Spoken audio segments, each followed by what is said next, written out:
5 चालू है। तो over to you Bhushan ji and Lucky जी।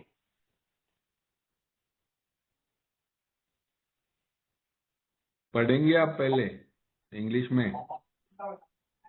बिंदु भाई, हाँ जी, इंग्लिश में पढ़ेंगे पहले आप? जरूर। आप हाँ, पहले आप इंग्लिश में पढ़ेंगे, स्क्रीन शेयर करेंगे, फिर ट्रांसलेशन आप होगा हिंदी का। ठीक है, आप लेने वाले थे ना कुछ क्वेश्चंस? वो बाद में ओके, वो बाद में लेंगे। ठीक है। तो शेयरिंग मुझे करनी पड़ेगी, मुझे 1 सेकंड। अपना स्टैंडर्ड फॉर्मेट। या ज्यादा टाइम मीटिंग से दूर रहा तो याद नहीं रहता है। वो भी स्पेशली स्पेशल पर्सन के साथ था ना, हाँ, तो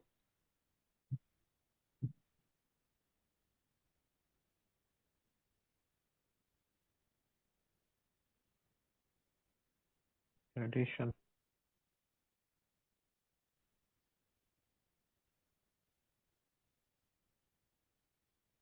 पेज 150।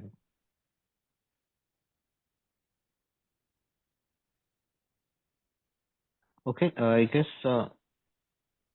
स्क्रीन विजिबल है ट्रेडिशन 5 की। Yes. Tradition 5.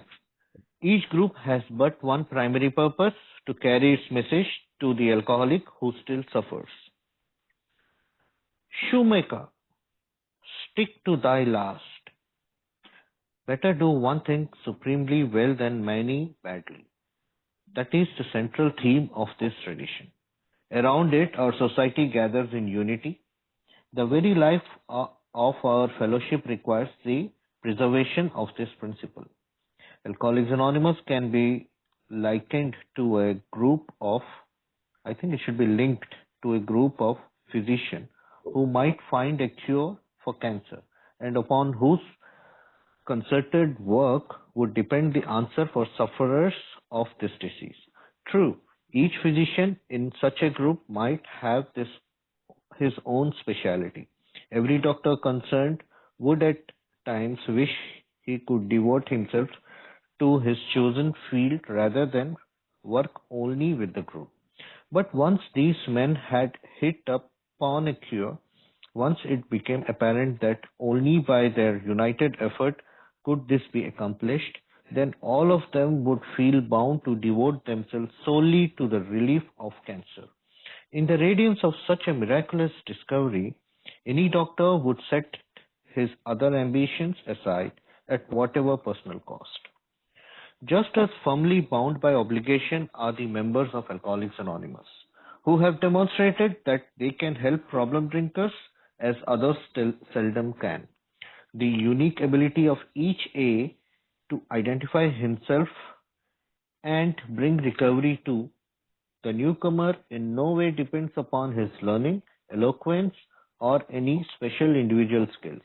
The only thing that matters is that he is an alcoholic who has found a key to sobriety. These legacies of suffering and of recovery are easily passed among alcoholics, one to the other. This is our gift from God, and its bestowal upon others like us is the one aim that today animates A all around the globe. There is another reason for this singleness of purpose. It is the great paradox of A that we know we can seldom keep the precious gift of sobriety unless we give it away. If a group of doctors possessed a cancer cure, they might be conscience stricken if they failed their mission through self seeking. Yet such a failure wouldn't jeopardize their personal survival. For us, if we neglect those who are still sick, there is unremitting danger to our own lives and sanity. Under these compulsions of self preservation, duty, and love, it is not strange that our society has concluded that it has but one high mission: to carry the A message to those who don't know their way out. Shall I continue? No, we'll stop here. Okay.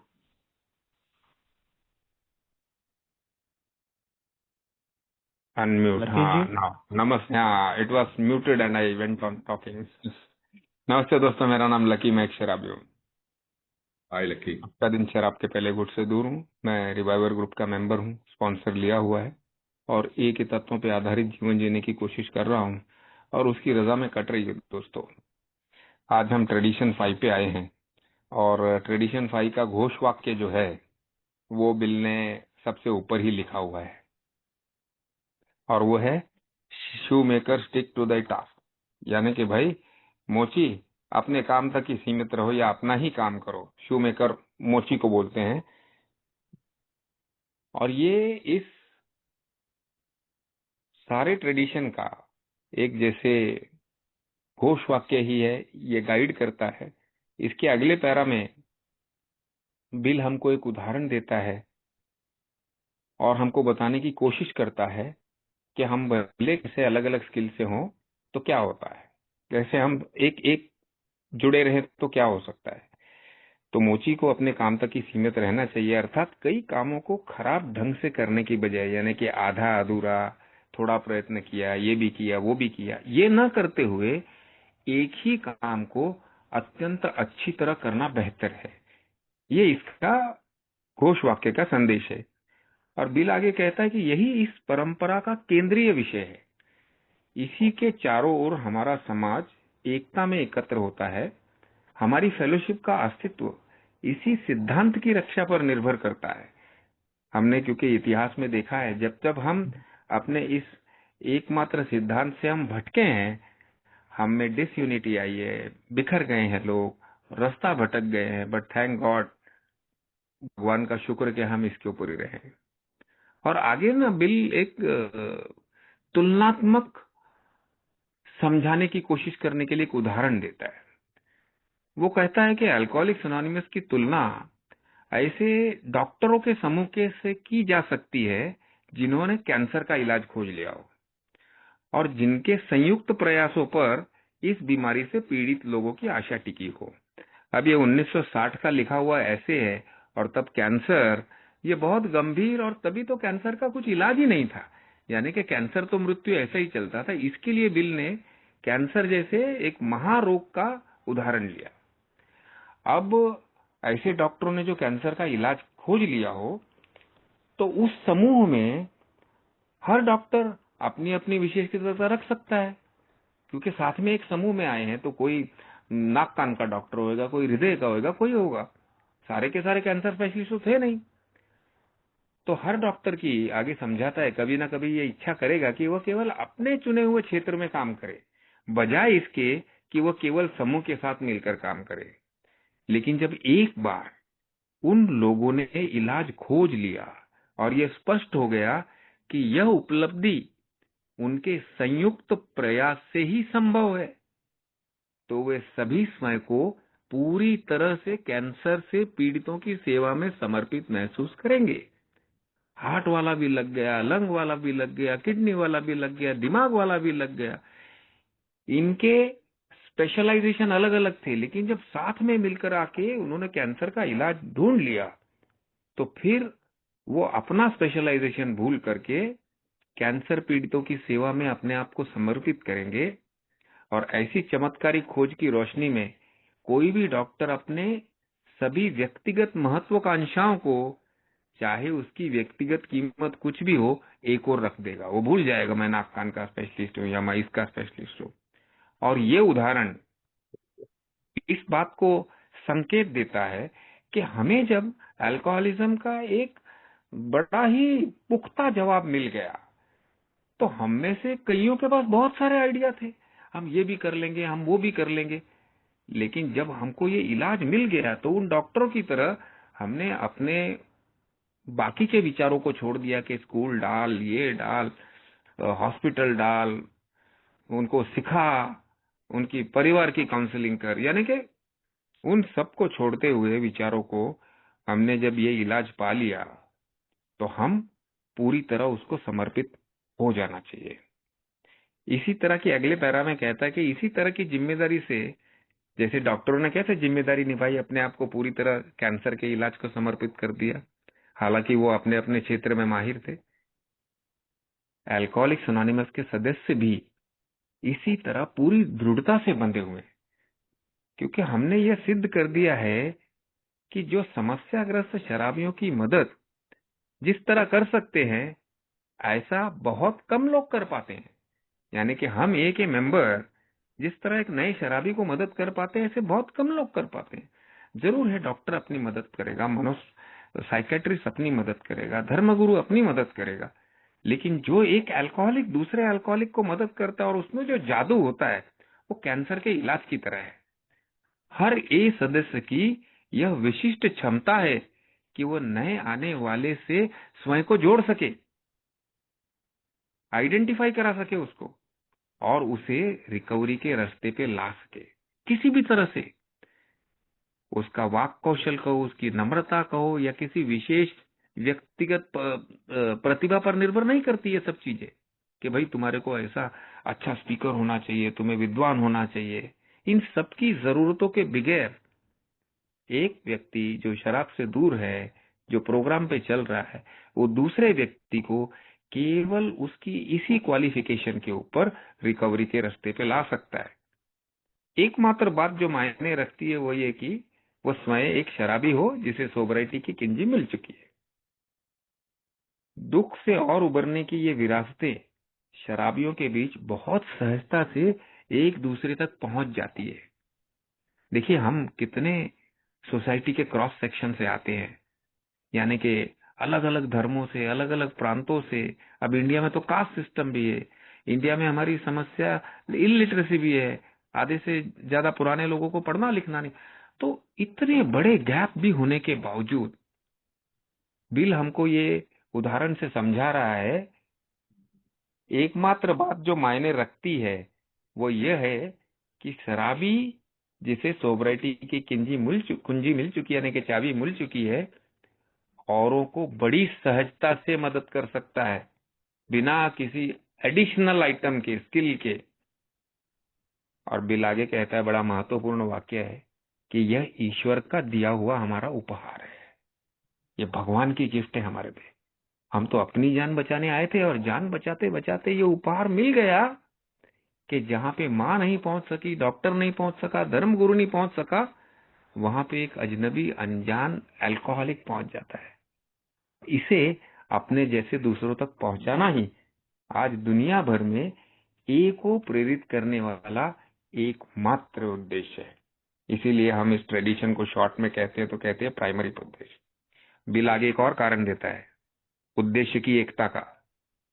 इस एकमात्र उद्देश्य का एक और कारण भी है, वो कहता है कि एक का एक बड़ा पैराडॉक्स यानी कि विरोधाभास ये है कि हम जानते हैं कि हम सोबराइटी के इस अमूल्य उपहार को अब तभी बनाए रख पाते हैं जब हम इसे दूसरों को दे देते हैं। इसे विरोधाभास क्यों कहा गया है? क्योंकि अगर तुम्हें चीजें जमा करनी है, बढ़ानी है, तो उसको समेटते जाओ, पैसा है समेटते जाओ, ज्ञान समेटते जाओ, तुम्हारा बढ़ता है। लेकिन यहाँ विरोधाभास क्या है? ये मैसेज देने से तुम टिकते हो। यदि डॉक्टरों के किसी समूह के पास कैंसर का इलाज होता और वो स्वार्थ के कारण अपने मिशन में असफल हो जाते, तो उनका अंतकरण उन्हें अवश्य धिक्कारता, फिर से वो डॉक्टरों को बीच में ले आए। लेकिन ऐसी असफलता उनके व्यक्तिगत अस्तित्व को खतरे में नहीं डालती। हमारे मामले में उल्टा है, यानी कि डॉक्टर जो कैंसर का इलाज कर रहे थे उनको नहीं मिलता, असफल हो जाते, तो क्या वो हार्ट वाला वापस जाके हार्ट का प्रैक्टिस करता, किडनी वाला किडनी का करता। उन्होंने कोशिश किया कैंसर का इलाज ढूंढने का, लेकिन उनके व्यक्तिगत अस्तित्व को खतरा नहीं होता। हमारे मामले में वैसा नहीं है। यदि हम उन लोगों की उपेक्षा करें जो अभी भी बीमार हैं, तो हमारी अपनी जिंदगी और मानसिक संतुलन पर लगातार खतरा बना रहता है। ये दो धारी तलवार है। आत्म संरक्षण, कर्तव्य और प्रेम की इन मजबूरियों के अंतर्गत यह आश्चर्यजनक है कि हमारे समाज ने यह निष्कर्ष निकाला है कि उसका केवल एक ही मिशन है, उन लोगों तक एक का संदेश पहुंचाना जो अभी भी नहीं जानते कि बाहर निकलने का कोई रास्ता है। तो पहले के 3 पैराग्राफ्स ने बिल ने इस प्राइमरी पर्पस एक उदाहरण के जरिए और हमें कितना महत्वपूर्ण है अपनी सोबराइटी को टिकाए रखना औरों को मैसेज देने में हमारा कितना काम में आती है, ये बताने का उसने काम किया। Thank you Bhushan. नमस्ते भाइयों, मेरा नाम भूषण है, मैं एक शराबी हूँ। हाय भूषण।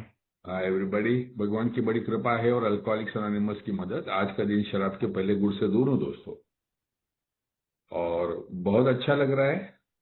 पिछले हफ्ते की मीटिंग मिस करने के बाद में आज ट्रेडिशन 5 की शुरुआत हम लोग कर रहे हैं। यहाँ पर दोस्तों स्क्रीन पे ट्रेडिशन 5 का लॉन्ग फॉर्म दिया हुआ है। Each alcoholics anonymous group ought to be spiritual entity having but one primary purpose। यानी हर अल्कोहलिक्स अनोनिमस का समूह जो है, इसने एक ऐसा आध्यात्मिक उसका अस्तित्व होना चाहिए जिसका सिर्फ एकमेव कारण हो, that of carrying its message to the alcoholic who still suffers. वो कारण ये रहे कि जो सफरिंग, जो मद्यासक्त है, जो अभी भी पीड़ित है, शराबी, वहां तक संदेश देने का जो कारण है, उसी कारण से ये अल्कोहलिक्स एनोनिमस की जो आध्यात्मिक संगठन है वो बनी रहे। सो इन दो लाइनों में ये ट्रेडिशन का महत्व हमें समझ में आता है कि हम भले आते हैं अल्कोहलिक्स एनोनिमस में वो अपने आप को बचाने के लिए, और अपने आप को बचाने हेतु हम कोई ना कोई समूह ज्वाइन कर लेते हैं। और जब भी वो समूह ज्वाइन करते हैं, वो टाइम पे हमको ना कोई वहां पर दोस्त होता है, ना कोई हमारी पहचान होती है। कुछ अनजान लोग जिनके अनुभव सुनकर हमें ऐसे लगता है कि शायद मैं भी इन्हीं के जैसा हूं, अगर ये लोग ठीक हो सकते हैं तो मैं भी ठीक हो सकूंगा। तो ये आशा हम प्राप्त करते हुए हम अल्कोहलिक्स एनोनिमस के वो समूह में आने लगते हैं, और फिर वो परिवर्तन हो जाता है। मुझे मेरी पीने की इच्छा जो है वो मन से निकल जाती है, मुझे अपना अल्कोहलिज्म समझ में आने लगता है, मेरी बीमारी समझ में आने लगती है। मार्गदर्शक की मदद से मैं अपने आप के जीवन में बदलाव लाने लगता हूं और एक नॉर्मल हेल्दी लाइफ जीना शुरू करने लगता हूं। अभी मैं ठीक हो गया और मैं इस समूह का हिस्सा बन गया, एक सदस्य बन गया।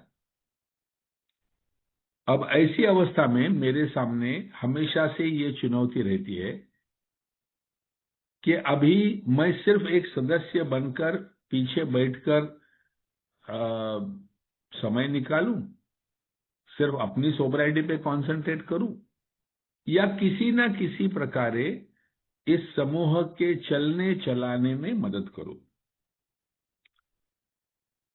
तो जरा सा मेरा सोबराइटी बन जाता है, थोड़े समय से मैं जब शराब से दूर हो जाता हूं तो समूह के जो पुराने सदस्य है वो मेरे पीछे पड़ने लगते हैं कि पुशन चल कुछ जिम्मेदारी ले ले, समय से पहले 15 मिनट आ जा, कम से कम बाकड़ी साफ करवा, कम से कम चाय का बंदोबस्त तो कर। जो नए सदस्य आते हैं उनको एखादा लिटरेचर का पीस, एखादा पैम्पलेट वगैरह, मीटिंग लिस्ट तो भी दे। इस प्रकार की सेवाओं में मुझे इन्वॉल्व किया जाता है, आकर्षित किया जाता है, और उससे मुझे सेंस ऑफ बिलोंगिंग, वो समूह के प्रति एक सेंस ऑफ बिलोंगिंग बन जाता है। अब ये जो पराये लोग थे ये मुझे अपने लगते हैं, ये जो पराया समूह था, बड़े संदेह के साथ में आया था, वो अब मेरा अपना लगने लगता है, और मैं उपयुक्त होने के विचार से मैं कुछ ना कुछ वहां सेवा देने लगता हूं। अब मैं तो ठीक हो गया, वहां पर आते हैं नए नए सदस्य, आते रहते हैं, सीनियर मेंबर्स उनके साथ में बात करते रहते हैं, और मैं सोचता हूं कि ये नए सदस्य को ठीक करने की जिम्मेदारी ये जो पुराने ओल्ड टाइमर्स है उनकी है। मेरी जिम्मेदारी है सिर्फ ठीक रहना। और मैं सोचता हूं कि ये नए मेंबरों से बात करना मेरा काम थोड़ी है, मैं खुद नया हूं।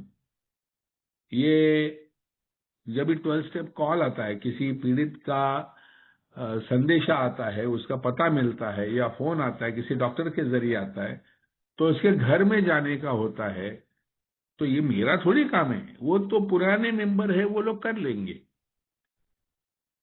मैं खुद अभी तक ठीक नहीं हूं, तो मैं कैसे किसी को बुलाने जा सकता हूं?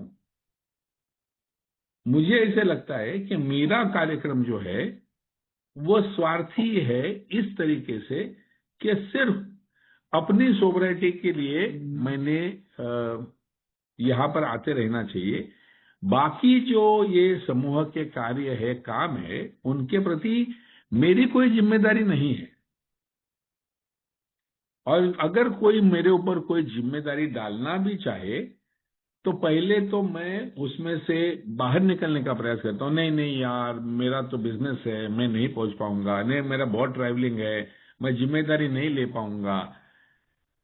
मैं जिम्मेदारी से भागने वाला आदमी हूँ।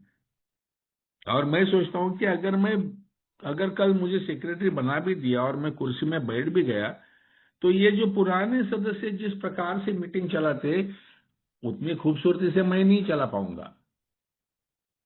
ये लोग जिस प्रकार से अलग अलग विषयों पे बात करते, ऐसे मैं नहीं बात कर पाऊंगा। ये लोग जिस प्रकार से अलग अलग लोगों को जानते हैं और नाम से बुलाते हैं और मीटिंग चलाते हैं, ये सब मैं नहीं कर पाऊंगा। इसलिए मैं सोचता हूं कि ये मेरा काम ही नहीं है और मुझे ये करना जरूरी नहीं है। कई सारे सदस्य ऐसे हैं जो अल्कोहलिक्स अनोनिमस में आकर भी, शराब से दूर होकर भी, पूरी तरह से अल्कोहलिक्स अनोनिमस के समूह के चलने चलाने में अपने आप को शामिल नहीं करते। जब भी होम ग्रुप लेने का सवाल आता है तो ये अवॉइड करते हैं, या अगर लेना भी है तो कोई भी एक आध ग्रुप ले लेते हैं, लेकिन उसके बिजनेस मीटिंग में ये कभी नहीं रुकते हैं। उनको ऐसे लगता है मेरी शराब बंद हो गई, अपना काम हो गया, बाकी ये चलाने का जो काम है ये पुराने वाले लोगों का काम है। अगर हर नया आने वाला व्यक्ति इसी प्रकार से विचार करेगा तो अल्कोहलिक्स एनोनिमस चल नहीं पाएगा। इसीलिए ये ट्रेडिशन का विशेष महत्व है कि मेरे अंदर एक खूबी है, मेरे अंदर एक गॉड्स गिफ्ट है, और वो गिफ्ट ये है कि मैं जब भी एक शराबी के साथ में बात करता हूं तो वो शराबी के मन में आशा निर्माण करना मुझे संभव है, मैं कर सकता हूं। सिर्फ मेरी कहानी बता के, मेरी आप बीती बताने से मैं सामने वाले व्यक्ति के जीवन में सोब्राइटी ला सकता हूं। ये जो गिफ्ट है, ये एक स्पेशल एबिलिटी है, ये एक भगवान का दिया हुआ एक जो वरदान है कि एक अच्छे से अच्छा doctor, psychiatrist, rehab centre, psychologist, counsellor जो काम नहीं कर सकता है, यानी शराबी के दिल के करीब जाने का काम जो है, ये जो नहीं कर सकते हैं, वो मैं कर सकता हूं। क्योंकि वो शराबी की वेदना को मैं जानता हूं, वो शराबी की मन की अवस्था को मैं पहचानता हूं, और मैं जितना नया हूं उतना मैं ज्यादा अलर्ट और अवेयर होता हूं। उसके मन में जो संदेह है, उसके मन में जो शंकाएं है, उसके मन में जो अभी भी थोड़ा थोड़ा पीने की इच्छा है, उसके मन में बाकी लोगों को दिखाने के लिए मैं सिर्फ इलाज कर रहा हूं, ये जो एक डिनायल है, या मैं तुम्हारी इतना खराब नहीं हूं, ये डिनायल है, या मैं पीऊंगा, तुमको जो करना है कर लो, ये डिफायंस है, ये सब मैं समझता हूं। ये जो प्रोफेशनली ट्रीट करने वाले लोग हैं, ये लोग उसके करीब जा नहीं सकते, क्योंकि इनके जीवन में ये सब चीजें घटी नहीं है। लेकिन मेरे जीवन में ये सब चीजें घटी हुई है। वो जिन कदमों पे आज चल रहा है, उन्हीं कदमों पे मैं कुछ ही समय पहले चला हुआ हूं। इसलिए मैं सिर्फ मेरे मन में उसके प्रति सिंपैथी नहीं है, बल्कि मेरे मन में उसके प्रति एम्पैथी है। मैं जानता हूं कि इस व्यक्ति में ठीक होने की पूरी गुंजाइश है, क्योंकि अगर मैं ठीक हो सका तो ये भी ठीक हो सकेगा। अगर मेरे घर में खुशहाली आई है तो इसके भी घर में खुशहाली आ सकती है।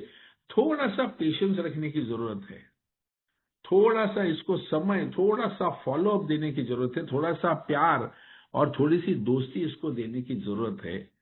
ये बात मैं जानता हूं, और इसीलिए जब भी मैं उस कॉल पे जाता हूं, मैं वो 12 स्टेप कॉल करता हूं और अपनी आप बीती उसके सामने रखता हूं, तो उसे भी विश्वास होता है। क्योंकि जो शराबी के अनुभव है वो झूठ मूठ के अनुभव खड़े नहीं किए जा सकते।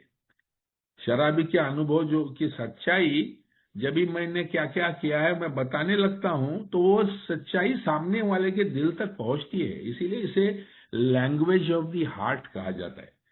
दिल से दिल तक पहुंचने वाली बातों का ये हमारा अनुभव कथन होता है, और ये उस तक पहुंचता है। और आप बात करते करके उसके चेहरे में बदलाव देख सकते हो।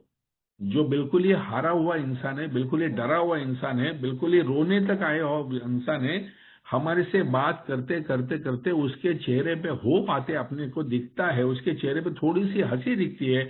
उसके मन में जो अभी रिजॉल्व बन रहा है, एक निर्णय बन रहा है कि नहीं मैं अभी नहीं पीऊंगा, ये सब हमारी आंखों के सामने होते हुए हम लोग देख सकते हैं। और ये जो अनुभूति है, ये एक आध्यात्मिक अनुभव से कम नहीं है। बिल डब्ल्यू, ये जो अनुभव है, ये अनुभव को एक कैंसर स्पेशलिस्ट के अनुभव से कंपेयर करता है। सैकड़ों डॉक्टर से, हजारों डॉक्टर से, लेकिन उनके पास में वो इलाज नहीं है जो एक कैंसर स्पेशलिस्ट को मिल जाता है। उसके बाद में एक जान बचाने की क्षमता उसके हाथ में आ जाती है। उसी प्रकार से जो कोई भी प्रोफेशनल जिसको मदद नहीं कर सका और जिसकी जान व्यथा जाने वाली है, ऐसे व्यक्ति की जान बचाने की क्षमता ईश्वर ने मुझे दी हुई है। लेकिन कई बार मैं खुद इस बात का अवेयर नहीं हूं, मैं खुद इस बात को जानता नहीं हूं।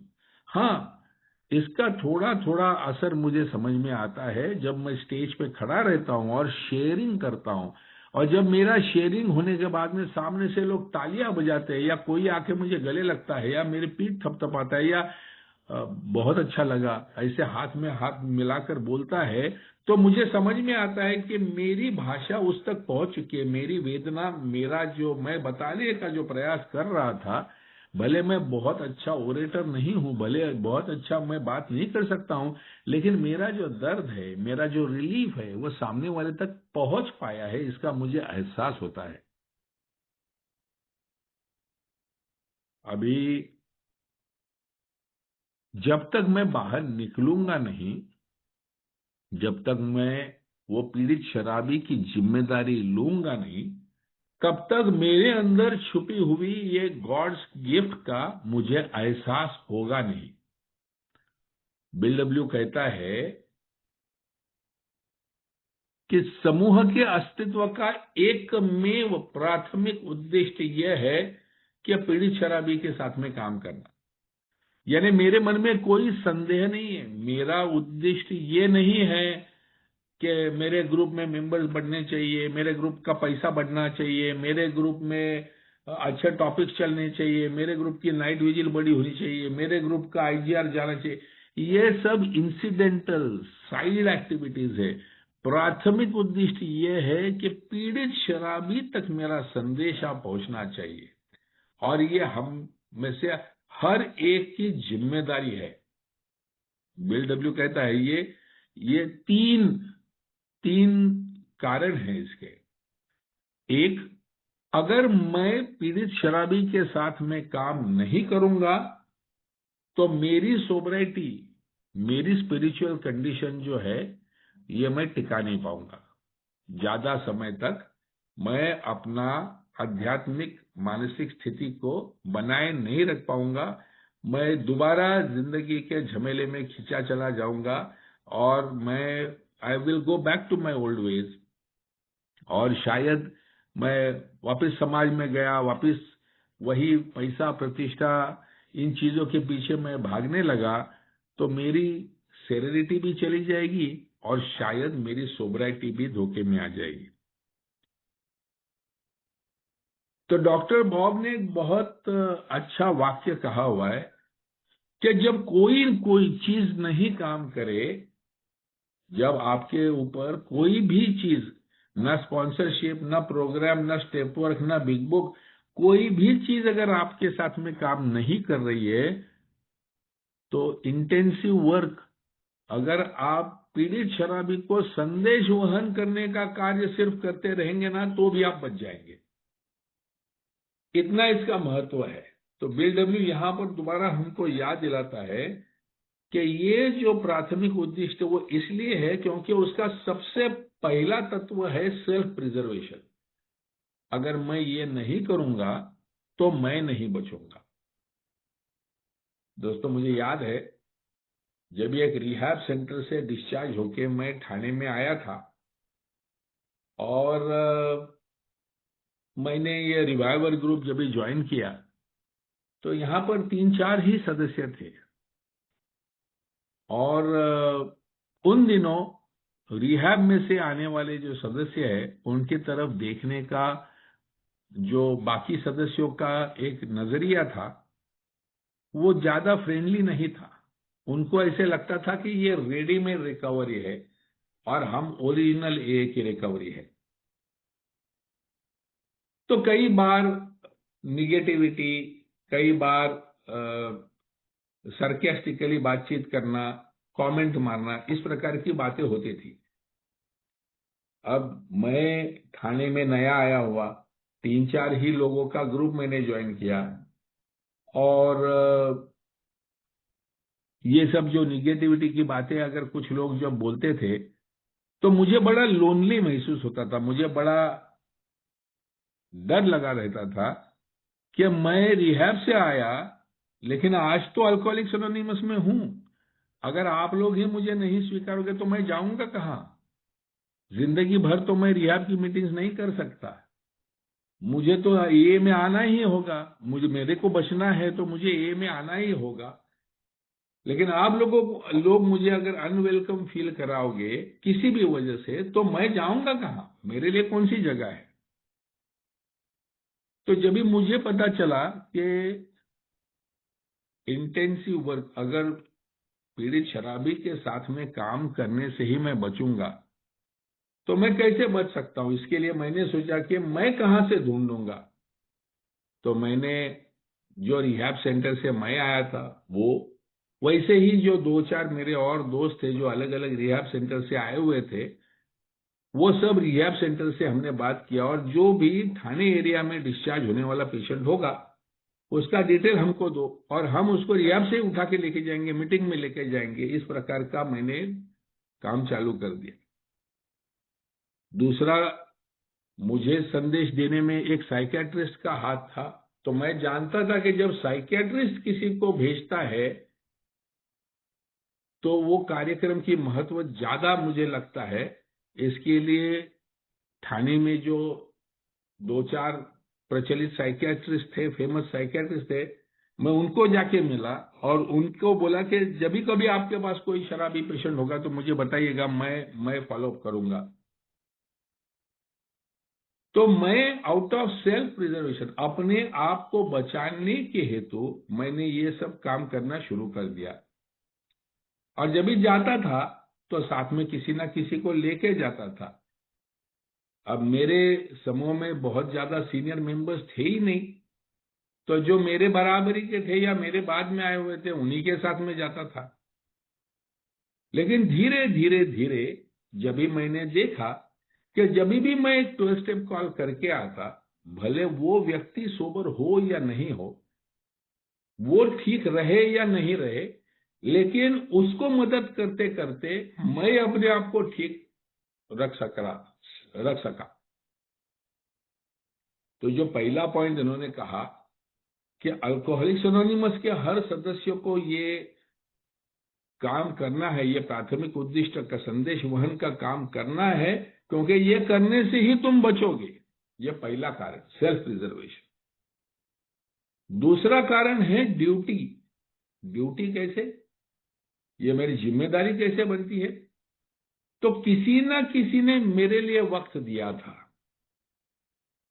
किसी ना किसी ने मेरे लिए मीटिंग रूम खुला रखा था, किसी ना किसी ने मेरे लिए मीटिंग रूम में शेयरिंग किया था, किसी ना किसी ने मेरे साथ में बैठ के अनगिनत चाय मेरे साथ में पिए थे, पिलाए थे। इन सब का जो मेरे ऊपर कर्ज है, क्योंकि ये सब लोगों ने अगर ये का कार्यक्रम समझाने के हेतु मुझे ये सब नहीं किया होता तो शायद मैं नहीं बचता था। तो इनका जो मेरे ऊपर कर्ज है, ये कर्ज मैं इनको नहीं लौटा सकता, लेकिन ये कर्ज मैं बाकी लोगों को इसी प्रकार का मदद करके उसका छोटा छोटा इंटरेस्ट पेमेंट जो है वो मैं कर सकता हूं। मुझे याद है दोस्तों,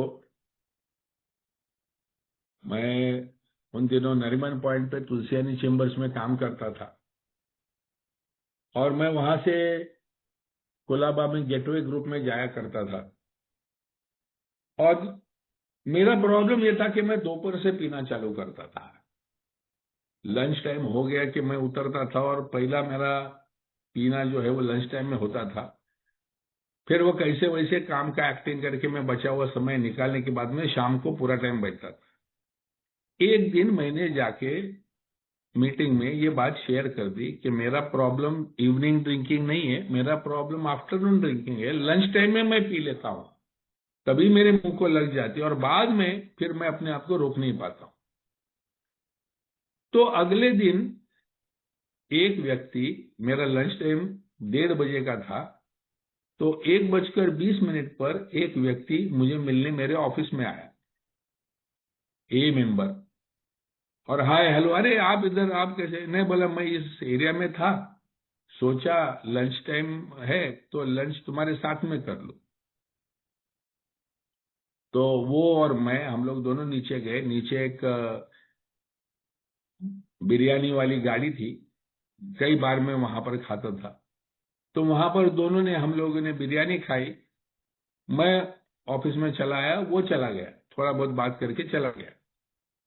उस दिन बिना पिए मैं शाम को मीटिंग में पहुंचा, क्योंकि दोपहर की शराब नहीं हुई थी। तो शाम को मैंने सोचा कि मीटिंग में जाने तक मैं नहीं पीऊंगा। उस दिन के बाद कई दिन ये व्यक्ति हर दोपहर को लंच टाइम में मेरे पास आता, हम दोनों नीचे जाते, वो बिरयानी खाते और वो चला जाता। अपने यहाँ पर अनामिकता जो है उसके वजह से मैं नहीं जानता था कि ये व्यक्ति करता क्या है, न मैंने उसको पूछा। बट आई वॉज ग्रेटफुल, उसने जो वो टाइम निकाला था, वो दोपहर को टाइम पे आता था। कई बार मेरे पास पूरे पैसे नहीं होते थे तो वो हम दोनों के पैसे देता था। लेकिन हमारा ये जो रोज रोज का जो बिरयानी, लंच टाइम में बिरयानी खाने का जो रिवाज था, उसके वजह से मैं काफी टाइम शराब से दूर रहा। और फिर काफी समय के बाद में मुझे पता चला कि ये व्यक्ति जो लंच टाइम में मेरे साथ में बिरयानी खाने को आता था, उसका चर्चगेट में बहुत बड़ा खुद का होटल था, और लंच टाइम में उसका होटल खचाखच भरा हुआ रहता था। और ये आदमी वो होटल का गल्ला छोड़कर मेरे साथ में रस्ते की बिरयानी आके खाता था। तो मैंने उसको बोला, यार ये क्यों, मतलब आई एम सो ब्लेस्ड, आप मेरे को इतना, मतलब इतना मुझे ग्रेटिट्यूड लगा कि खुद का इतना बड़ा होटल होते हुए ये मेरे साथ में रस्ते की बिरयानी रोज आके खा रहा है। तो मैंने उसको पूछा, रही क्यों आपने ये इतना बड़ा क्यों किया? बोलता है, आई अंडरस्टूड, तूने जब भी शेयर किया ना कि लंच टाइम में मैं रोक नहीं पाता है, मेरा भी यही समस्या था। जैसा लंच टाइम होता था वैसे मेरे काउंटर पे मैं, मेरा ग्लास भर के मैं बैठता था, और मेरा भी ड्रिंकिंग लंच टाइम पे चालू होता था। तो जब भी तूने शेयर किया कि मैं शाम को 7:30 बजे तक रुक ही नहीं पाता हूँ मीटिंग आने की, मेरा दोपहर से चालू होता है, तो मैंने तभी सोचा कि मेरे को इलाज कैसे मिला था, तो मैंने लंच टाइम में पहले लंच खाना चालू कर दिया। मैं यही सोचता था कि 1:30 बजे अगर मेन टाइम होता है लंच का, तो मैं 12:30 बजे ही लंच खा लेता था, और फिर मैं बच गया और मैं मीटिंग शाम तक मैं पकड़ सका। तो मुझे ऐसे लगा कि मैं ये बताऊंगा तो तू तो सुनेगा नहीं, और तू, मेरा तो धंधा था, तू तो नौकरी कर रहा है, तो मैंने सोचा मैं तेरे साथ में आऊं। तो मुझे भी मेरे पुराने दिनों की याद आई और तुझे भी मदद हो गई। दोस्तों, ये जो सैक्रिफाइस है ना, ये जो उसने जो सोचा कि उसको जो शुरुआत के दिनों में मिली हुई मदद है वो उसने मुझे दी, और वही मदद, उसका जो ग्रेटिट्यूड है वो मैं याद रखता हूं कि जब सामने वाला कुछ मेरे साथ में शेयर करता है या मीटिंग में मुझे कुछ सुनाई देता है, समझ में आता है कि इसकी ये समस्या यहां पर ही अटक रहा है, तो मैं हमेशा ये सोचता हूं कि किसी प्रकार से मैं इसकी ये पीड़ा को हल होने में मदद कर सकता हूं क्या। सो दिस इज रिपेमेंट, ये जो है ये मेरा ड्यूटी है, एए मेंबर होने के नाते आने वाले हर पीड़ित को सही ढंग से मदद देना, ये मेरा कर्तव्य है। और तीसरा भाग है प्रेम। जब भी एक आध नया आया हुआ व्यक्ति स्ट्रगल करते हुए मुझे दिखता है, वो जानता है उसको रुकना है, उसको रुकना चाहिए, वो भी समझता है, उसकी फैमिली को समझता है, लेकिन रुक नहीं पा रहा है, बार बार वो शराब की गिरफ्त में फंस रहा है, वो देखता हूं मैं, और उसको जैसी वेदना होती है वैसे मेरे को भी वेदना होती है। उसको तड़पते देखकर मेरे अंदर भी वेदना होती है। मैं चाहता हूं ये बंदा ठीक हो जाए, और उसको ठीक करने के हेतु मुझे अगर कुछ करना पड़े तो मैं करने के लिए तैयार होता हूं। कभी टफ लव, कभी अंडरस्टैंडिंग, कभी उसको नौकरी की जरूरत है, उसको जो कुछ भी चाहिए तू ले भाई, लेकिन तू ठीक हो जा, तेरे में पूरी क्षमता है ठीक होने की, ये मैं जानता हूं। क्योंकि वो जो ट्रैप में फंसा हुआ है, वो ट्रैप में मैं भी कभी था, और लोगों ने मुझे प्यार दिया था, लोगों ने मुझे आत्मीयता दी थी। मुझे आज भी वो पुराने सदस्यों ने जो गले मिलते थे और ऐसा पकड़ के रखते थे, हमारे एक सदस्य थे, गले मिलते थे और छोड़ते नहीं थे जल्दी, ऐसा पकड़ के रखते थे ऐसा। क्योंकि पहले पहले तो हम ऐसे एक फॉर्मेलिटी टाइप सिर्फ एक दूसरे को टच करके छोड़ देते, वो नहीं है। अल्कोहलिक्स एनोनिमस में अगर दिल से दिल को मिलाना है, अगर प्यार तुम्हारा व्यतीत करना है, तो यू से इट थ्रू अ हग। हम लोग जब किसी को गले लगाते हैं तो वो गले में जब हम लोग उसको सिमट के पकड़ते हैं, तो वहां पर हमारा प्रेम हम लोग व्यक्त करते हैं, हमारा, हम जो उम्मीद उसको देना चाहते हैं, हम उसको जो स्ट्रेंथ देना चाहते हैं, वो एक हग में, वो एक प्यार भरे गले मिलने में से वो व्यक्त करते हैं हम लोग। और इसीलिए कई बार आपने देखा होगा, मैं ये कई बार, सैकड़ों बार ये अनुभव कर चुका हूं कि जब भी मैं किसी को मैसेज देने को जाता हूं, और मैसेज देने के बाद में निकलने के टाइम पे जब भी उसको कड़क एक गले लगा देता हूं, तो 90% उसकी आंखों में से आंसू आ जाते हैं। क्योंकि अनकंडीशनली, बिना किसी अपेक्षा के, पूरे प्यार के साथ में गले लगाने वाला उसके जिंदगी में कोई नहीं बचा होता है। तो ये जो तीसरा है कि मेरे को वो उसकी पीड़ा देख के मेरे अंदर जो एक प्यार के जो फुवारे बहने लगते हैं, कि उसको I want to reach out, मैं उसे पहुंचना चाहता हूं, उसका दर्द मिटाना चाहता हूं, उसके घर में अच्छाई देखना चाहता हूं, उसके फैमिली को ठीक लगे, ऐसा कुछ हो जाए, ऐसी मैं प्रार्थना करने लगता हूं। तो ये तीन जो चीजें हैं, ये तीन चीजों की वजह से भगवान मेरे को ये गिफ्ट दे देता है, एक स्पेशल मेरे हाथ में, मेरे वाणी में, मेरे बिहेवियर में, मेरी आंखों में एक अलग से भाव दे देता है कि मैं 100% वो व्यक्ति के सामने व्यक्त हो सकूं। इसीलिए दोस्तों, हमारे यहां पर कहा जाता है कि the only reward for sobriety is sobriety itself. यहां पर किसी को संदेशा देने को जाता हूं तो मैं कुछ भी प्रॉमिस नहीं करता हूं कि आपको जॉब दिलवा दूंगा, आपकी बीवी को दोबारा मिलवा दूंगा, आपका सब ठीक हो जाएगा, आपका गया हुआ घर वापस आएगा, आपको कर्जे मिल जाएंगे। कोई नहीं, कोई नहीं, कुछ भी नहीं। मैं एवरी टाइम आई इंसिस्ट कि भाई अगर मैं ठीक हो गया तो सब ठीक हो जाएगा।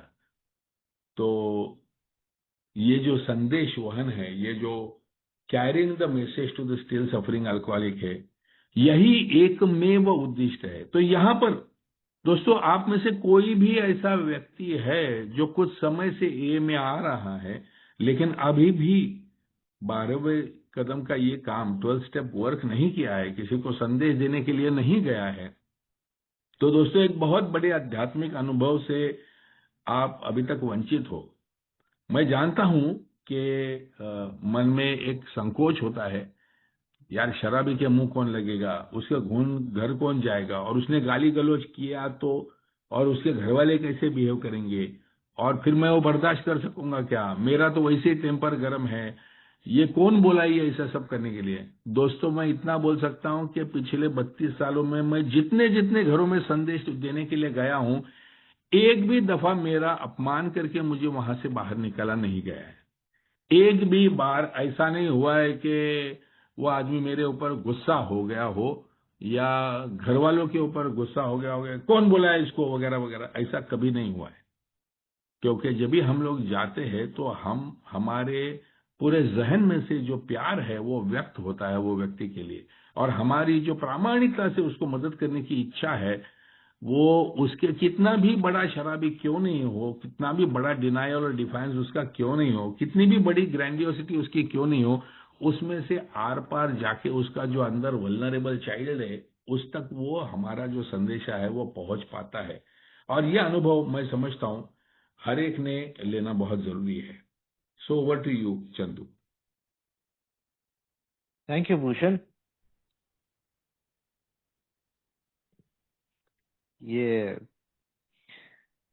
शू maker stick to thy last, last का मतलब नया सीखा भूषण आज। लास्ट का मतलब वो उसके पास वो छोटा सा एक वो होता है स्टूल टाइप, वो 3 वो जिसके पैर होते हैं, जिसपे रख के जूता ठीक करता है ना, बराबर, उसके समथिंग। ऊपर उल्टा जूता चढ़ा के वो ठोकम ठाक करता है। Exactly.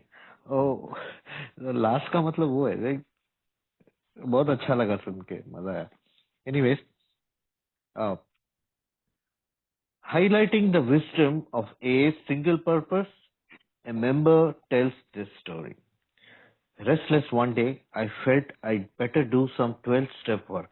Maybe I should take out some insurance against a slip, but first, I would like to find a drunk to work on. So I hopped the subway to Town's Hospital, where I asked Dr. Silkworth if he had a prospect. Nothing too promising, the little doc said. There's just one chap on the 3rd floor who might be a possibility, but he's an awful tough Irishman. I never saw a man so obstinate.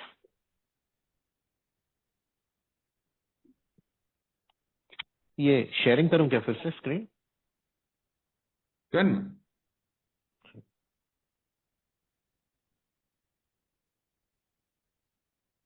1 sec.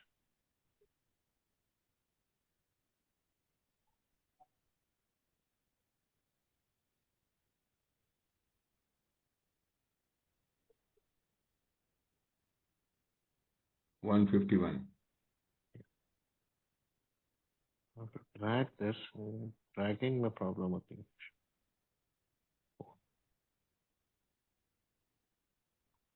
Okay.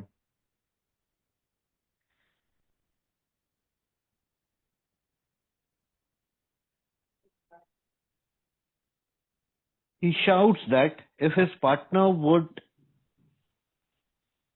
treat him better and his wife would leave him alone, he'd soon solve his alcohol problem.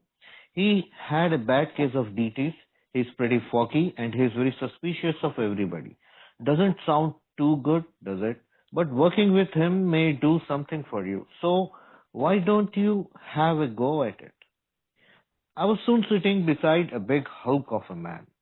Decidedly unfriendly, he stared at me out of eyes which were slits in his red and swollen face. I had to agree with the doctor. He certainly didn't look good. But I told him my own story. I explained what a wonderful fellowship we had, how well we understood each other. I bore down hard on the hopelessness of the drunk's dilemma. I insisted that few drunks could ever get well on their own steam. But in our groups, we could do together what we could not do separately. He interrupted to scoff and at this and asserted he'd fix his wife, his partner, and his alcoholism by himself. Sarcastically, he said, "How much does your scheme cost?" I was thankful I could tell him nothing at all. His next question, "Why are you getting out of it?" Of course, my answer was, "My own sobriety and a mighty happy life." Still dubious, he demanded, "Do you really mean the only reason you are here is to try and help me and to help yourself?" "Yes," I said. "That's absolutely all there is to it. There's no angle." Then, hesitantly, I ventured to talk about the spiritual side of our program. What a freeze that drunk gave me. I'd no sooner got the word spiritual out of my mouth than he pounced. "Oh," he said, "now I get it. You are proselyting more damn religious sect or others. Where do you get that no angle stuff? I belong to a great church that means everything to me. You've got a nerve to come here talking religion." Thank heaven I came up with the right answer for that one. I was based foursquare on the single purpose of you have faith. I said, "Perhaps far deeper faith than mine. No doubt you're better taught in religious matters than I. So I can't tell you anything about religion. I don't even want to try. I'll bet, too, that you could give me a letter perfect definition of humility. But from what you have told me about yourself and your problems and how you propose to lick them, I think I know what's wrong." "Okay," he said, "give me the business." "Well," said I think you are just conceited Irishman who thinks he can run the whole show." This really rocked him, but as he calmed down, he began to listen while I tried to show him that humility was the main key to sobriety. Finally, he saw that I wasn't attempting to change his religious views, that I wanted him to find the grace in his own religion that would aid his recovery. From there on, we got along fine. Now, concludes the old timer, suppose I'd been obliged to talk to this man on religious grounds. Suppose my answer had to be that A needed a lot of money, that A went in for education, hospitals, or rehabilitation. Suppose I suggested that I'd take a hand in his domestic and business affairs. Where would we have wound up? No place, of course. Years later, this tough Irish customer liked to say, "My sponsor sold me one idea, and that was sobriety. At the time, I couldn't have bought anything else." Thank you.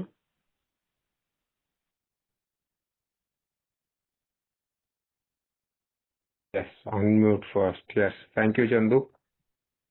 Bill यहाँ पे एक और उदाहरण हमारे सामने पेश कर रहा है कि ये सिंगलनेस ऑफ पर्पस जो हमारा एकमात्र उद्देश्य है, इसके बारे में एक पुराने सभासद का अनुभव यहाँ पे शेयर किया गया है। वो सभासद लिखता है कि एक दिन मैं बड़ा बेचैन महसूस कर रहा था और मुझे लगा कि मुझे 12वें कदम का कुछ काम करना चाहिए। शायद स्लिप से बचाव के लिए थोड़ी बीमा पॉलिसी बना लूं, यानी कि पहले के लोग ये बोलते थे कि मैसेज देना is insurance against your slip. तो जैसे हम किस्तें भरते इंश्योरेंस की, वैसे ही हम जब मैसेज देते हैं तो हमारी सोबराइटी टिकाए रखने की किस्तें भी भरते रहते हैं। तो उसको जब बेचैनी महसूस हुई और उसको ऐसे लगा कि कुछ गड़बड़ है, तो उसने कहा चलो किसी को मैसेज दिया जाए, भाई वही काम करता है। तो पहले उसको शराबी को ढूंढना था जिसके साथ काम किया जा सके, और ये शुरुआती दौर की बात है। तो वो टाउन हॉस्पिटल पहुंच गया डॉक्टर सिल्कवर्थ के पास, और उन्होंने पूछा सिल्कवर्थ से क्या उनके पास कोई संभावना वाला व्यक्ति है क्या जिससे वो बात कर सकता है, मैसेज दे सकता है। अब सिल्कवर्थ छोटे कद के थे तो शॉर्ट डॉक्टर लिखते थे उसको। तो सिल्कवर्थ ने कहा ज्यादा आशाजनक तो कुछ नहीं है, तीसरी मंजिल पर एक आदमी है जो शायद एक संभावना हो सकता है, लेकिन वो बेहद कठोर स्वभाव का एक आयरिश व्यक्ति है। आयरिश यानी कि इंग्लैंड के, यूके के उधर आगे भाग जो लोग कठोर होते हैं, मजबूत होते हैं, आयरिश। मैंने एक जिद्दी आदमी कभी नहीं देखा। वो चिल्लाता रहता है, अगर उसका साझेदार उसके साथ ठीक व्यवहार करे और उसकी पत्नी उसे तंग करना छोड़ दे तो अपनी शराब की समस्या का आसानी से सुलझा रहेगा, ये बोलता रहता है। उसे डीटीस, डेलिरियम ट्रेमेंस का भयानक दौरा पड़ चुका है। उसका दिमाग काफी धुंधला है और वो हर किसी पर शक करता है। ज्यादा अच्छा तो नहीं लगता है ना, लेकिन उसके साथ काम करने से शायद तुम्हें कुछ लाभ मिल जाए, तो क्यों ना एक कोशिश कर लो। ये डॉक्टर सिल्कवर्थ ने उस अल्कोहलिक का बयान अपने सभासद को दिया। अब अपना मेंबर उसके पास पहुंचा, और जब वो उसके पास पहुंचा तो उसने देखा एक बड़ा भारी भरकम आदमी था, और शक्ल से और हाव भाव से तो वो कुछ दोस्त जैसा नहीं लग रहा था। वो लाल और सूजे हुए चेहरे में घूर रहा था मुझे। तो मुझे डॉक्टर की बात से सहमत होना पड़ा कि वाकई अच्छा नहीं लग रहा था, लेकिन मैंने उसे अपनी कहानी सुनाई। फिर भी मैंने समझाया कि हमारी फेलोशिप कितनी अद्भुत है और हम एक दूसरे को कितनी अच्छी तरह समझते हैं। मैंने शराबी की दुविधा की निराशाजनक स्थिति पर जोर देकर बात की। मैंने यह भी कहा कि बहुत कम शराबी अपने दम पर कभी ठीक हो पाते हैं, लेकिन हमारे समूहों में हम मिलकर वह कर सकते हैं जो हम अकेले नहीं कर सकते। उसने बीच में टोकते हुए इस बात का मजाक उड़ाया और जोर देकर कहा कि वो अपनी पत्नी, अपने पार्टनर और अपनी शराबखोरी सब कुछ खुद ही ठीक कर लेगा। यानी कि वो डिनायल में था। और उसने व्यंग से उसने पूछा, तुम्हारी इस योजना में कितना खर्च आएगा? मैं आभारी था कि मुझसे यह कह सका, बिल्कुल कुछ भी नहीं। उसका अगला सवाल था अल्कोहलिक का, तो तुम्हें इससे क्या मिलने वाला है? स्वाभाविक रूप से मेरा उत्तर था, मेरी अपनी सोब्राइटी और एक बेहद खुशहाल जीवन। फिर भी संशय में रहते हुए उसने जोर देकर पूछा, क्या तुम सचमुच ये कहना चाहते हो कि यहाँ आने का तुम्हारा एकमात्र कारण मुझे मदद करना और खुद को मदद करना है? तो अपने मेंबर ने कहा, हाँ बिल्कुल यही सच है। इसके अलावा इसमें कुछ भी नहीं है, इसमें कुछ भी छिपा हुआ नहीं है। फिर थोड़ी सी झिझक के साथ आगे लिखता है, मैंने अपने कार्यक्रम के आध्यात्मिक पक्ष के बारे में बात करना शुरू किया, और जैसे उसके मुंह से स्पिरिचुअल या अध्यात्म का शब्द निकला, उस शराबी ने मुझे ऐसी ठंडी नजर से देखा मानो सब कुछ जम सा गया हो। मेरे मुंह से आध्यात्मिक शब्द निकला ही था कि वह झपट पड़ा। ओह, अब मुझे समझ आ गया कि तुम किसी न किसी धार्मिक संप्रदाय के लिए प्रचार करने आए हो। ये जो तुमने कहा ना, ये कोई चाल नहीं है, इसमें कुछ छुपा वाली बात है, ये गलत है। और फिर वो कहने लगा, अल्कोहलिक, कि मैं एक महान चर्च का सदस्य हूं जो मेरे लिए सब कुछ है। तुम्हारी हिम्मत कैसे हुई यहाँ आकर धर्म की बात करने की? अपना मेंबर कहता है कि ईश्वर का शुक्र है कि उस सवाल का सही जवाब मेरे मन में आ गया। वह पूरी तरह एकमात्र उद्देश्य पर आधारित था। मैंने कहा, तुम्हारे पास आस्था है, शायद मेरी तुलना में कहीं अधिक गहरी आस्था है। निसंदेह धार्मिक मामलों में तुम मुझसे कहीं अधिक जानकार हो, इसलिए मैं तुम्हें धर्म के बारे में कुछ भी नहीं बता सकता। मैं कोशिश भी नहीं करना चाहता। मुझे ये यकीन है कि तुम विनम्रता की सही परिभाषा भी मुझे बता सकते हो, लेकिन तुमने अपने बारे में, अपनी समस्याओं के बारे में और उन्हें सुलझाने के अपने तरीके के बारे में जो कुछ भी बताया है, उससे मुझे लगता है कि मैं समझ गया हूं कि गड़बड़ कहाँ है। तो उसने कहा ठीक है, सीधे मुद्दे पर आओ, मुझे बताओ गड़बड़ कहाँ है। मैंने कहा मेरा ख्याल है तुम बस एक घमंडी आयरिश आदमी हो जो ये समझता है कि यह पूरा खेल अकेला ही चला सकता है।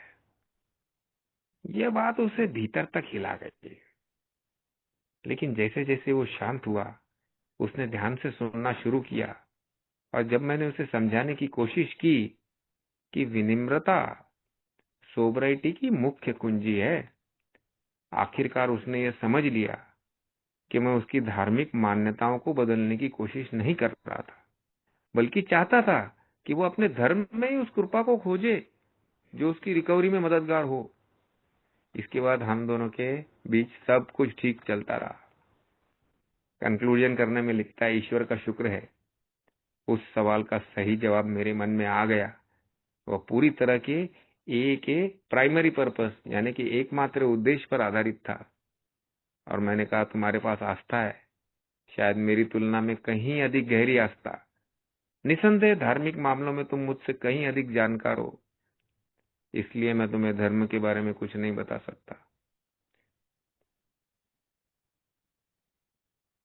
और लास्ट में जब दोनों के बीच सब कुछ ठीक चलता रहा, सॉरी मैं पैरा रिपीट कर गया, सालों बाद वो कठोर स्वभाव वाला आयरिश व्यक्ति अक्सर कहा करता था, मेरे स्पॉन्सर ने मुझे सिर्फ एक ही चीज बेची और वह थी सोबराइटी। उस समय मैं इसके अलावा कुछ भी खरीदने की हालत में नहीं था। और परंपरा 5 यही कहती है, हर समूह का केवल एक ही मुख्य उद्देश्य है, उस शराबी को संदेश पहुंचाना जो अभी भी पीड़ा में है, जिसको इसकी जरूरत है। तो यहाँ पे ये परंपरा का ट्रांसलेशन खत्म होता है, लेकिन परंपरा का मूल अर्थ हमें हमेशा याद दिलाता है कि एक को एक ही काम करना है, सोबराइटी का संदेश देना है। उसके साथ में सपोर्टिंग बिल कई बार कहता है, गिव हिम द ट्रूथ, शराबी को उसके बारे की सच्चाई दो। कई कामों में बंटने से बाकी संस्थाओं जैसे हमारा भी प्रभाव घट जाएगा। एक काम को पूरी निष्ठा से करने में ही जीवन की रक्षा है। यह उद्देश्य क्यों जरूरी है? क्योंकि शराबी की मदद वही कर सकता है जिसने खुद वह रास्ता तय किया हो, यानी कि हम जो एम ए सोबर है। एक ही ताकत अनुभव की समानता में है। शराबी शराबी को समझता है, शिक्षा पद पैसा या धर्म से ज्यादा समझता है। धर्म राजनीति और समाज सुधार से दूरी रखते हैं एकमात्र उद्देश्य के कारण। हम इसके लिए हम कोई धार्मिक, राजनीतिक या शिक्षा का प्रचार या उस तरफ जाते ही नहीं है। क्योंकि ये अगर हम कारण देने की बात करें कि उसकी परिस्थिति, उसकी अवस्था, ये कारण देने की बात करें तो हमारा संदेश कमजोर हो जाता है, न्यूकमर भ्रमित हो जाता है और वो इन बाकी मामलों में पड़ के सोबराइटी को पीछे धकेल देता है, अगर हम अपने एकमात्र उद्देश्य पे न टिके रहे, इधर उधर नहीं घुले। तो आयरिशमैन की तरह स्पॉन्सर ने न्यूकमर को सिर्फ एक चीज बेची, वो सोबराइटी। तो मेरा ये 5वां परंपरा मुझे यही संदेश देता है कि एक ही चीज है हमारे पास, और वो है अपना अनुभव। और वो अनुभव बताते वक्त एकमात्र उद्देश्य को ध्यान में रखते हुए बाकी किसी भी प्रकार की उलझनों में या किसी भी प्रकार के जस्टिफिकेशन में या समझाने में या कोई इमोशनल अपील करने में हम अपने प्राथमिक उद्देश्य को बाजू में रख देंगे और फिर भावनाओं में बह जाएंगे। इससे ना तो शराबी का फायदा होगा ना तो हमारा। थैंक यू पुष्प। तो ये जो ऑब्वियस है ना कि हम ए में जाते हैं शराब से दूर होने के लिए और बाकी शराबियों को मदद करने के लिए। तो ये जो प्रॉब्लम्स है, बाकी की जो समस्या है, बाकी के जो इश्यूज है, ये किस तरफ बिल हमें डायरेक्ट करने का कोशिश कर रहा है। ऑफ कोर्स ये जो कहानी टफ आयरिशमैन की जो कहानी बताई, ये तो फेलोशिप की शुरुआत के दिनों की ये है। लेकिन धीरे धीरे धीरे जब ये ट्रेडिशंस को हम लोगों ने दैनंदिन जीवन में देखा, समझा और ग्रुप लेवल में आने वाली समस्याओं के साथ में इनको जोड़ा, तो इनका रोजाना जीवन में किस प्रकार से इस्तेमाल किया जा सकता है और समूह एक ट्रेडिशन का पालन कर रहा है कि नहीं कर रहा है, ये चेक करने के लिए ट्रेडिशन चेकलिस्ट बनाई गई। लगभग 1969 से लेके 1971 के दौर में ये अलग अलग आर्टिकल्स के जरिए ग्रेपवाइन में इनको छपवाया गया। हर ट्रेडिशन हमारे समूह में हम लोग किस प्रकार से उसका पालन कर रहे हैं या उल्लंघन कर रहे हैं, उसके हर ट्रेडिशन के कुछ सवाल दिए हुए हैं। तो इस ट्रेडिशन के जो सवाल है उनकी तरफ थोड़ा सा झांक कर देखते हैं।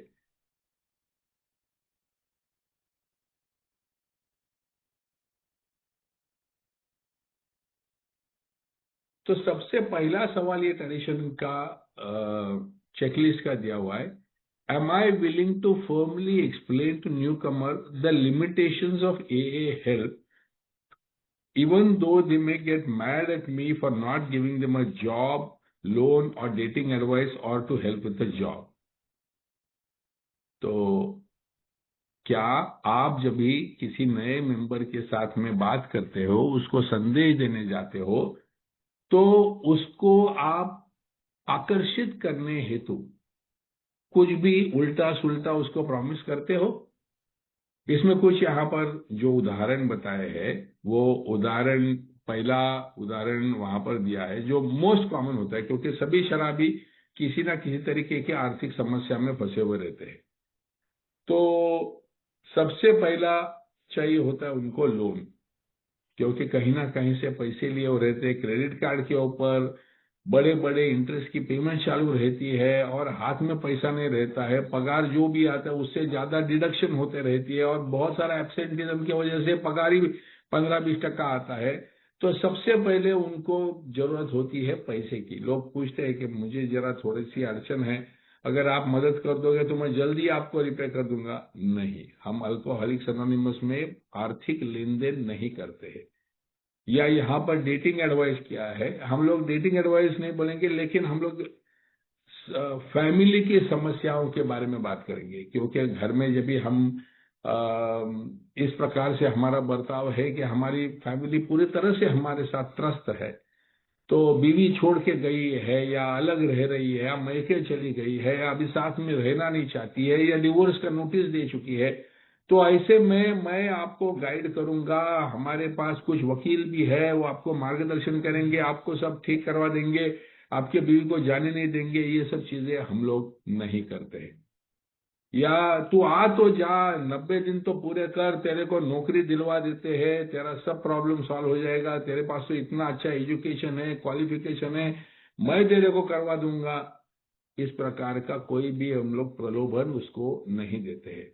तो विच मीन्स व्हाट, कि जब भी हम लोग संदेश देते हैं तो द ओनली रिवॉर्ड जो हम लोग एक ही उसको प्रलोभन दिखा सकते हैं कि तू मद्य मुक्त रह सकता है। अगर तू मद्य मुक्त रहेगा तो सब कुछ ठीक ही होगा ना।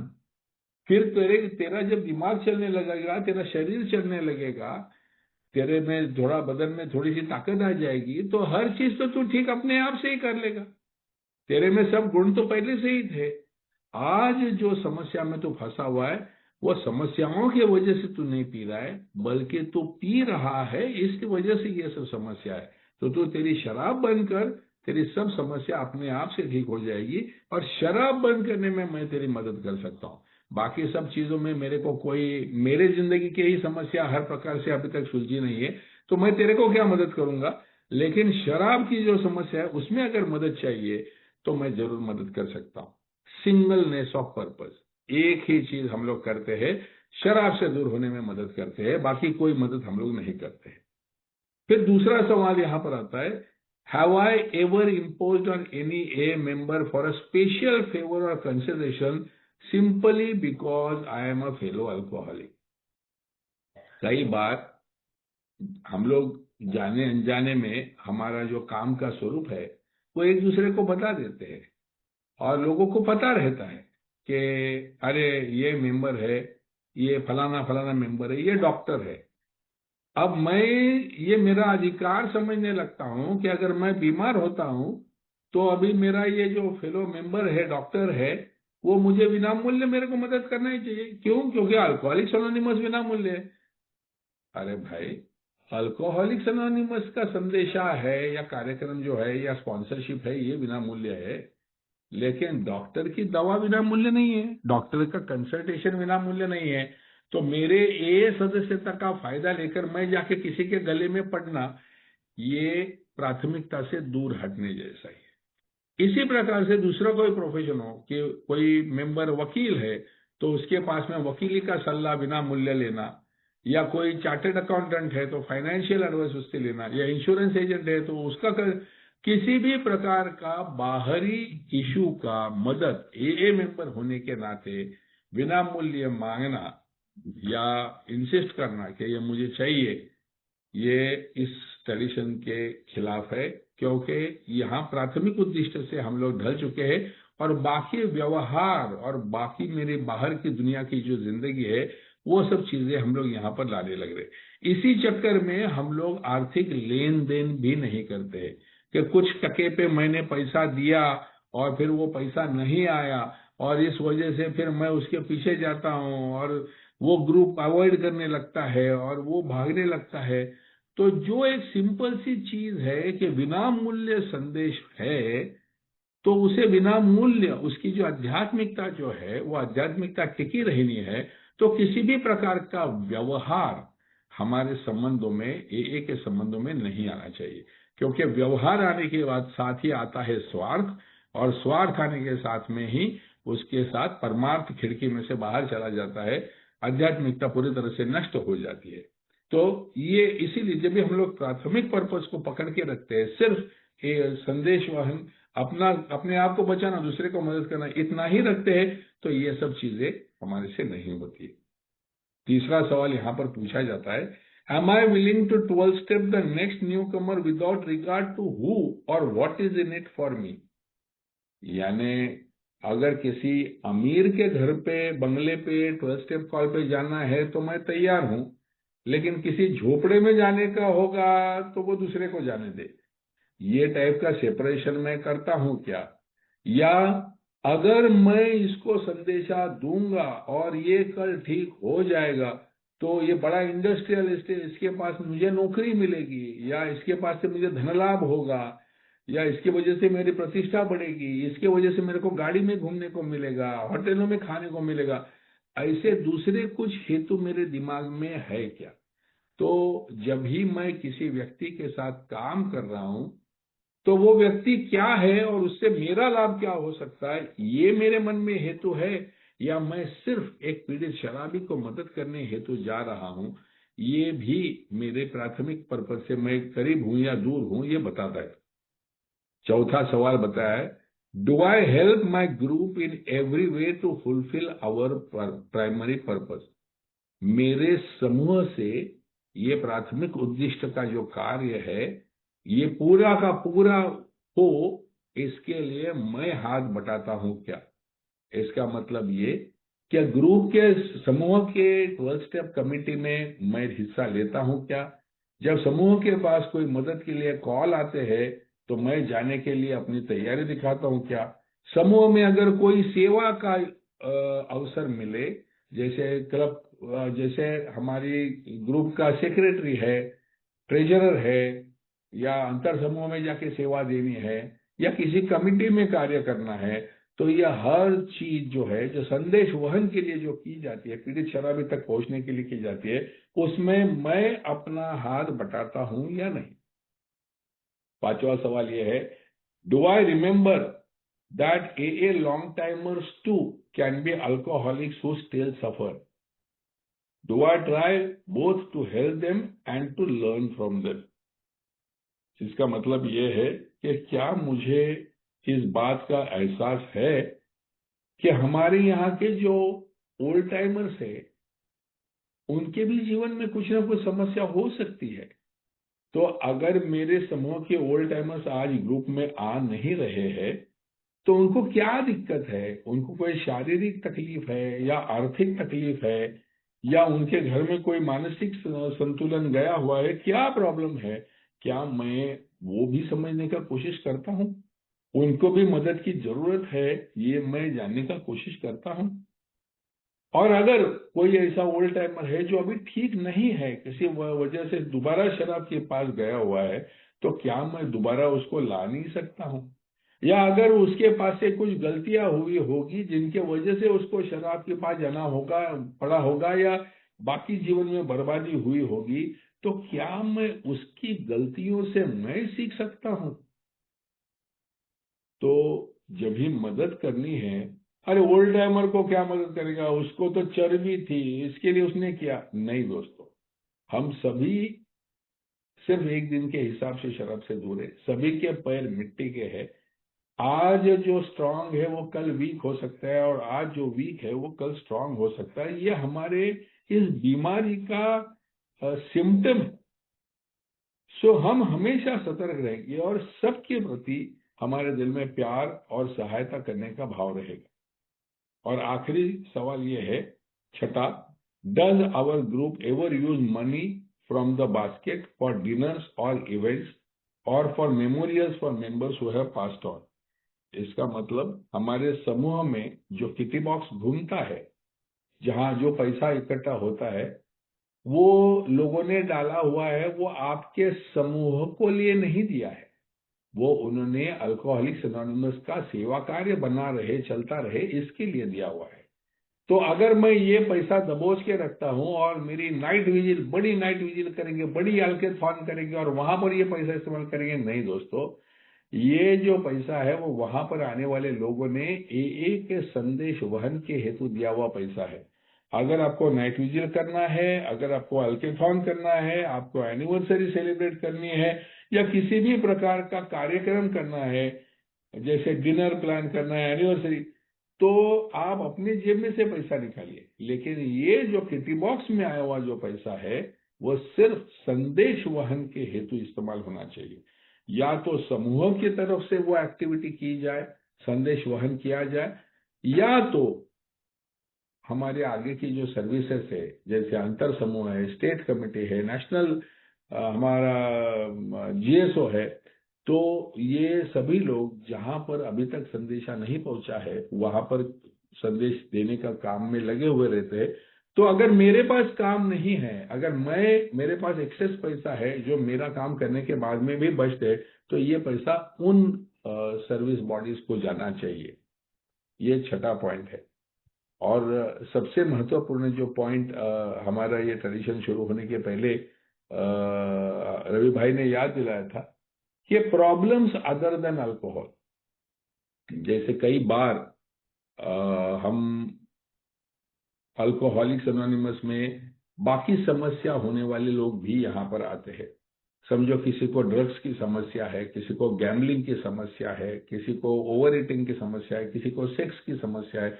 ये सभी समस्या है, और लोग सोचते हैं कि 12 पहियों का इतना खूबसूरत कार्यक्रम है और सभी ये कारणों, सभी प्रकार के मानसिक व्यथाओं के लिए यही कार्य करेगा, तो क्यों नहीं आप लोग ड्रग एडिक्ट्स को भी शेयरिंग करने का मौका देते हो, या गैम्बलर्स को भी सेवा का मौका देते हो, या बोलने का मौका देते हो।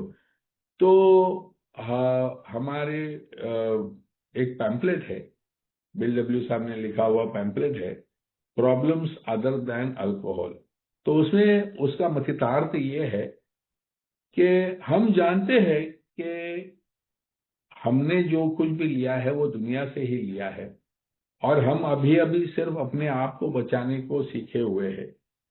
और अगर हमारे क्लासरूम में कोई भी शराबी आकर बैठा हुआ है, और वहां पर आकर कोई अगर आके उसकी अलग समस्या के बारे में बात कर रहा है, कोई ड्रग एडिक्शन के बारे में, या कोई गैम्बलिंग के बारे में, या कोई ओवर ईटिंग के बारे में प्रॉब्लम कर रहा है, तो ये सदस्य कंफ्यूज हो जाएगा कि मैं आया कहाँ हूँ, मेरी समस्या का हल यहाँ पर होगा, या ये जनरल प्रॉब्लम है, सिचुएशन है, या क्या है। तो इसीलिए अल्कोहलिक्स एनोनिमस का हेतु ये सिर्फ शराबियों के लिए, शराबियों का बना हुआ कार्यक्रम ऐसा ही रहना चाहिए।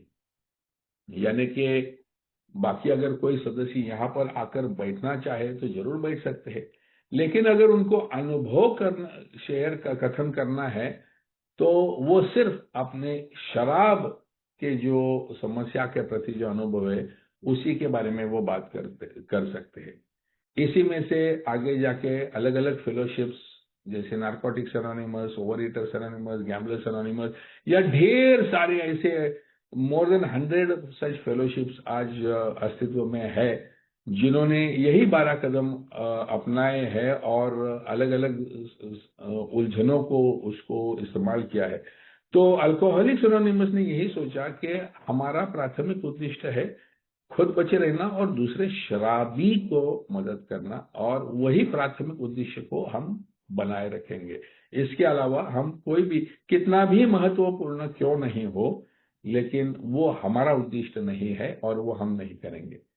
तो या ये कुछ चीजें हैं जो दैनंदिन जीवन में भी इस ट्रेडिशन का इस्तेमाल हम लोग कैसे कर सकते हैं, प्राथमिकता के पॉइंट ऑफ व्यू को हम किस प्रकार से देख सकते हैं, समझ सकते हैं, ये बताने के हेतु आज हम लोगों ने ट्रेडिशन चेकलिस्ट में से भी कुछ सवाल लिए हैं। अगर आप बाकी भी ट्रेडिशंस को अगर इसी प्रकार से समझना चाहते हो तो हर ट्रेडिशन के चेकलिस्ट के सवाल है। ट्रेडिशन चेकलिस्ट ये डॉक्यूमेंट आपको गूगल पे से भी डाउनलोड करने मिलेगा या aa.org में से भी डाउनलोड करने को मिलेगा। और ये सभी जो सवाल है, ये सवाल कई बार हमारे समूह की ग्रुप इन्वेंट्री जब भी होती है तो ग्रुप इन्वेंट्री में भी ये ट्रेडिशन चेकलिस्ट के सवाल लिए जाते हैं। तो ये जरूर एक अभ्यास का विषय है और ट्रेडिशंस का डे टू डे अफेयर्स में किस प्रकार से इम्प्लीमेंटेशन होना चाहिए ये बताने के हेतु इसका बड़ा लाभ होता है। तो अपने आप को यही रोकना चाहूंगा। ट्रेडिशन 5 मैं समझता हूँ यही खत्म हो चुके हैं। बचे हुए कुछ 5-6 मिनट है, अगर किसी को कुछ शेयर करना हो या सवाल पूछने हो तो हम लोग ले सकते हैं। Over to you Chandu. Thank you Bhushan.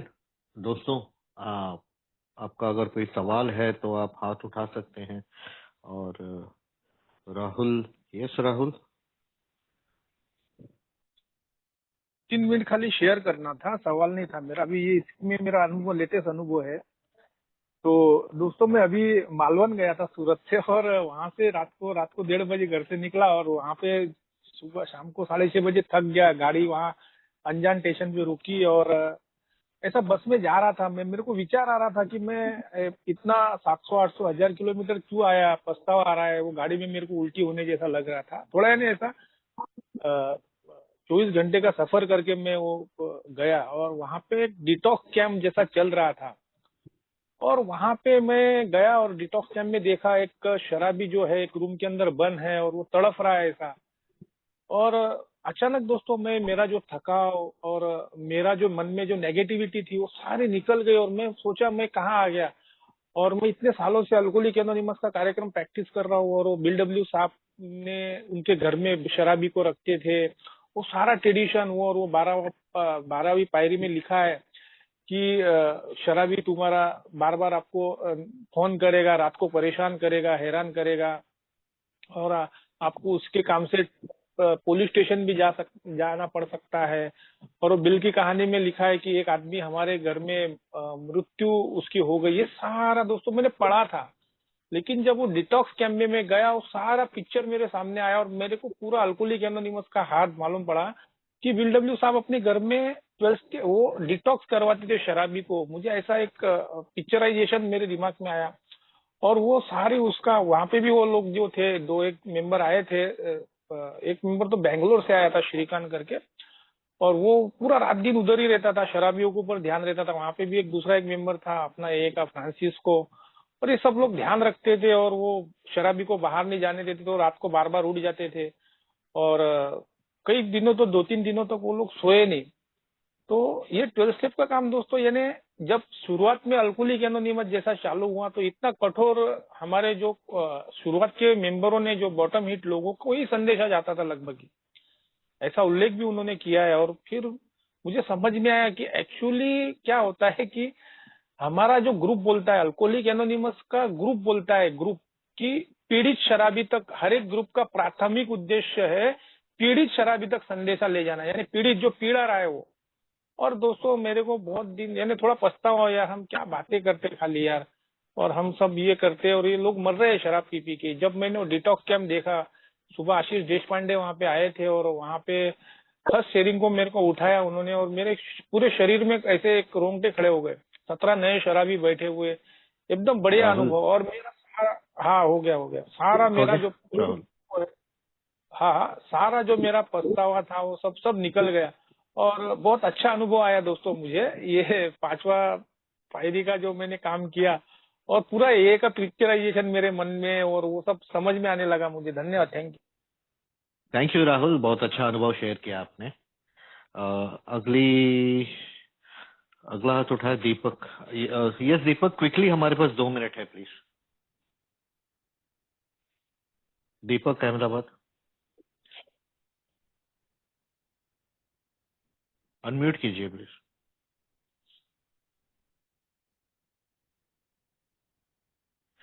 Okay, so I think Deepak ji का रिस्पांस नहीं है, कोई बात नहीं। कोई और भाई है जो 1 मिनट ऐसा, या योगी? हाँ जी। हाँ जी, शेयर कीजिए, 1 मिनट है हमारे पास। मैं अल्कोहलिक योगिंदर।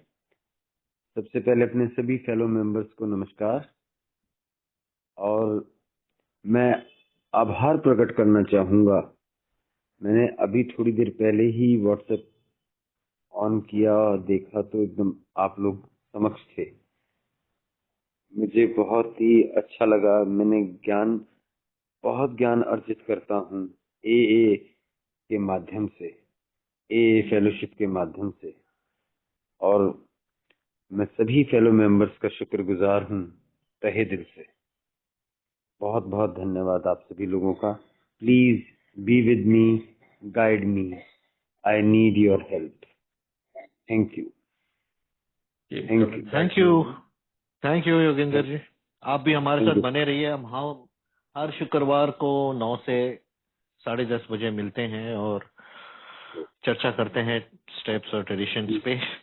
सो दोस्तों, मीटिंग का समय हो चुका है,